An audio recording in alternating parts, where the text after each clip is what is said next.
How are we, folks? Dave Brown back here with the New Populist. Thank you for joining me again. So we have some interesting comments from Donald Trump and Vladimir Putin concerning the Ukraine war and the potential for peace.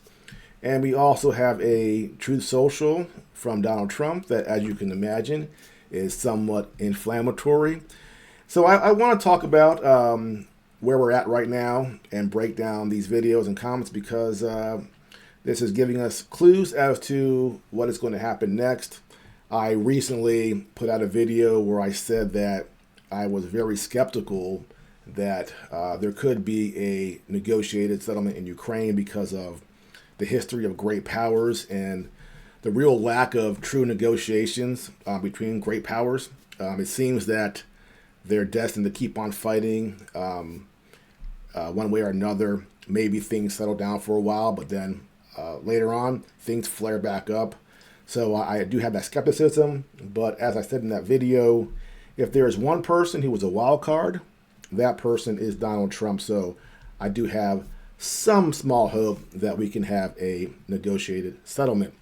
Now, one thing that people do with Trump, and this surprises me because Trump has been around now in politics for over 8 years, is they still respond to everything he says literally. When we know that Trump often exaggerates to make a point for effect or to posture for negotiations. That is Trump's style. That's how he works. So when he does it, it doesn't surprise me, but people will still freak out and go, oh my God, Trump said this, Trump said that. Relax. That's what he does. That's his style. It's a strategy. So again, after 8 years, you should know that by now. Stop freaking out. So I want to go through his posts and his comments and Putin as well. And again, break them down. And one more thing, we pay attention to Trump's exaggerations, but Trump also, in his recent comments from the Oval Office, he has a couple of truth bombs. That's where people sort of move past. I think it's very, very important. So I will point those out when we get to them. But let's start from a couple of weeks ago. We have Trump talking about NATO.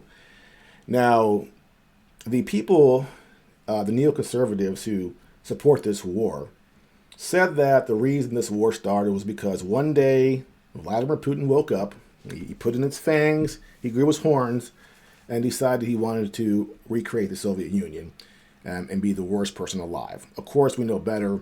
We know it had a lot to do with NATO. So Trump, 2 weeks ago, made that acknowledgement. And here's what he said. He said, a big part of the problem is Russia, for many, many years, long before Putin, said you could never have NATO involved with Ukraine. Now, they've said that.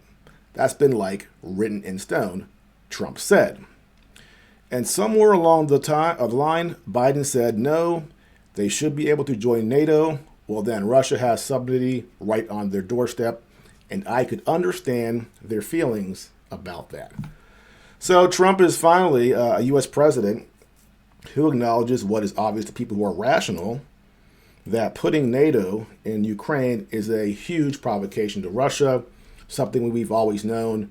Again, the famous memo 2008, the former ambassador to Russia, William Burns, and the former director of the CIA, had the memo saying that NATO in Ukraine was a red line, and that wasn't just Putin, that was the entire ruling class of Russia. So Trump acknowledging that NATO is a factor is a big change or a departure from our other presidents in the past. So him saying that is a big deal. Now, let's go to Putin. Here's what Putin said. And Putin has changed his sort of attitude with Trump in office. And ostensibly, he wants peace. Here is his comments. We're also open for dialogue with the new US administration on the Ukrainian conflict. The most important thing here is to eliminate the fundamental reason for the conflict. That's the most important. And as for settling the situation itself, Its goal should be not a brief ceasefire, not just getting some time to regroup and rearm and carry on the conflict, but long-term peace based on respect to lawful interests of all people and nationalities living in the region. And of course, we're going to fight for the interests of Russia and its people. This is actually the goal and point of the special military operation.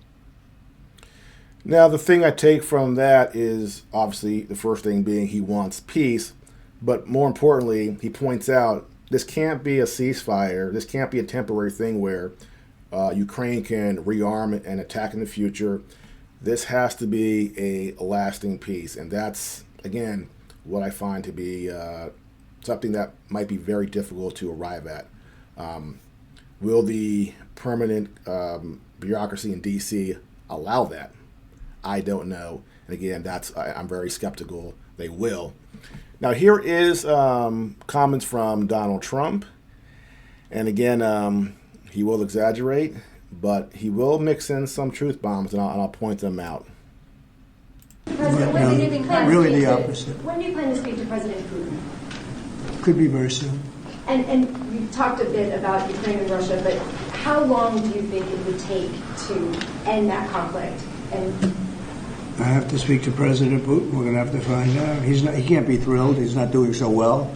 I mean, he's grinding it out, but most people thought that war would have been over in about 1 week, and now you're into 3 years, right? So he can't be thrilled. It's not making him look very good. Now, eventually, it's a big machine, so things will happen, but I think he'd be very well off to end that war. Now, let me stop right there.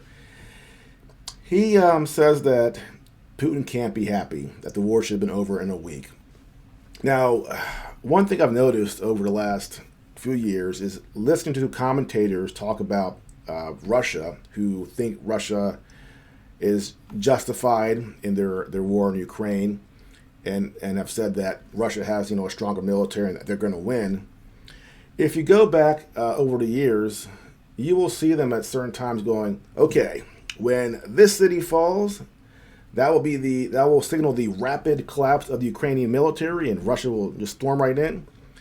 I've heard that comment, a million times over the last 2.5 years. There were Russia's just about to crush the whole country, and it hasn't happened.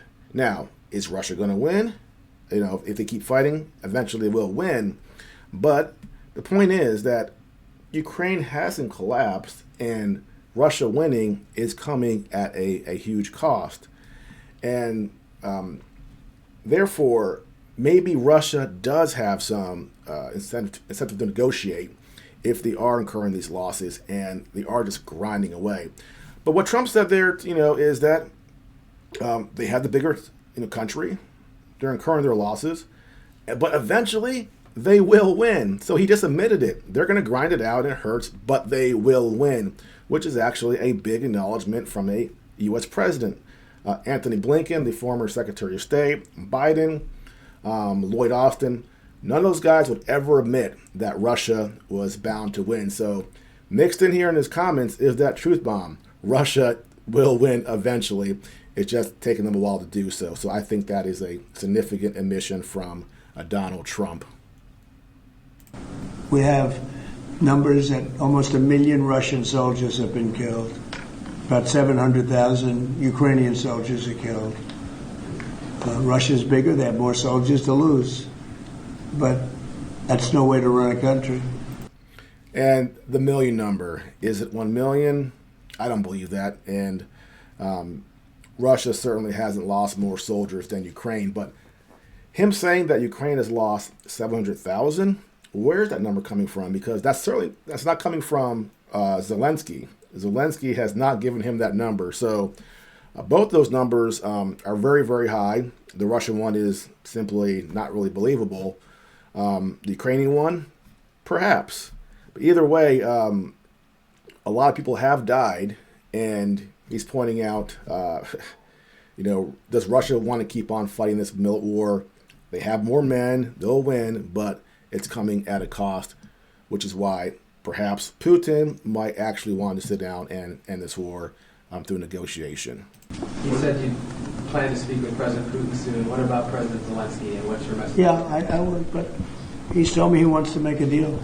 Zelensky wants to make a deal. Well, that, I don't know if Putin does. He might not. I don't know.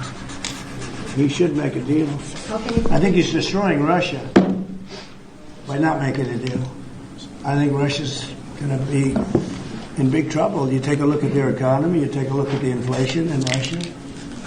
So I would hope. I got along with him great, and I would hope he wants to make a deal. Mr. President, and when he said that Russia's economy is not doing well and Russia's suffering, again, some people will jump in and go, Russia's doing fine. Their economy's fine. Trump's just making this stuff up. Well, again, Trump wants to negotiate from a position where he's, again, posturing from a place of strength. And he doesn't want to go on, in front of cameras and go, oh, Russia's doing great. They're kicking butt in Ukraine. Their economy's fantastic. If you say that, how do you negotiate from a position of strength? So I again, he's exaggerating. He's shaping the things so that when he talks to Putin, he's coming from a certain position. Does he actually believe that 100%? Probably not. But again, don't overreact to everything Trump says and treat it literally. It's just his style, and I think Putin understands that as well. Actually, so Putin knows that Trump does that. But again, he doesn't want to sit there and blow smoke up, Putin's backside and make Russia look so great. That's not his strategy. He doesn't want to do that. Now, here is Trump's comment from Truth Social, and this is an example again of him exaggerating a little bit. But at the same time, he's offering a carrot, but then he's also presenting the stick. Classic Trump. And he actually gives a lot of credit to Russia and the sacrifices that Russia has made over the years, specifically World War II in fighting the Germans. So I find his comments here particularly interesting. He says, I'm not looking to hurt Russia.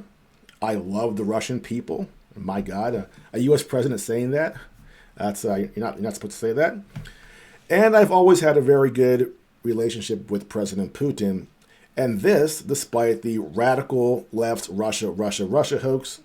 We must never forget that Russia helped us win the Second World War, losing almost 60 million lives in the process. That I think is a bit of an exaggeration. Russia lost around 8 million men or so from the military fighting the Germans, and I think about 20 million civilians. So I think the number is between 25 and 30 million.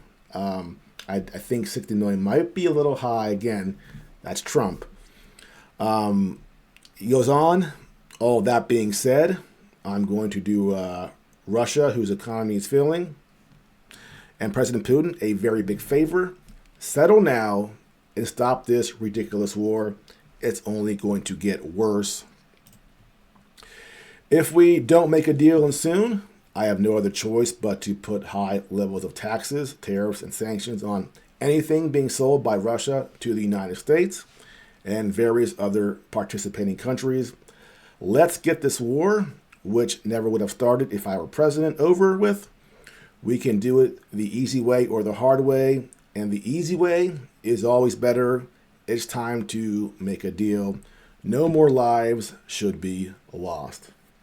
So that's Trump paying a compliment to the Russian people, paying a compliment to Putin, but then offering the stick saying we can do it the hard way if necessary. Classic Trump. That's how he negotiates. So I thought that was an interesting post. A president actually treating the Russian people with some level of respect, and that's might be my problem, is that we've had so many politicians refer to Russia being, a gas station masquerading as a country. Famous lines from John McCain. And I think even Marco Rubio said something similar at one point in time, which is incredibly insulting for a country of 150 million people, a country that sacrificed so much to beat the Nazis in World War II, who have a very rich and deep history, to just cast them off as this gas station. I think is just ridiculous, insulting, and shows our Russophobia. So Trump being complimentary, good thing. But then again, he does offer the stick because that's Trump. He will not negotiate from a position of weakness. He will always posture as being the more powerful person. And of course, the United States is more powerful. But the problem is we don't have the same leverage over Russia and Putin as we did over, for example, Netanyahu in Israel, where we could just simply stop giving aid or stop giving weapons. So we don't have that same leverage, but we are the more powerful country. And Russia has been fighting for almost 3 years. They've lost a lot of people. Maybe, Putin goes, let's just get this over with. Let's just settle it so we can stop losing men and get back to business as usual. Now, again, I think it's a long shot. I think it's very complicated. But again, if there's one person who's a wild card who could possibly get this done, it is Donald Trump. So I hope he does. If he gets this done, a lasting peace, his presidency will go down in history. I mean, there's no other way to say it. It would be absolutely extraordinary. So good luck, Donald Trump. I hope you get it done, and we will all be watching, waiting, and seeing what happens. Well, that is it for now. If you're new to the channel, like and subscribe, and I will see you next time.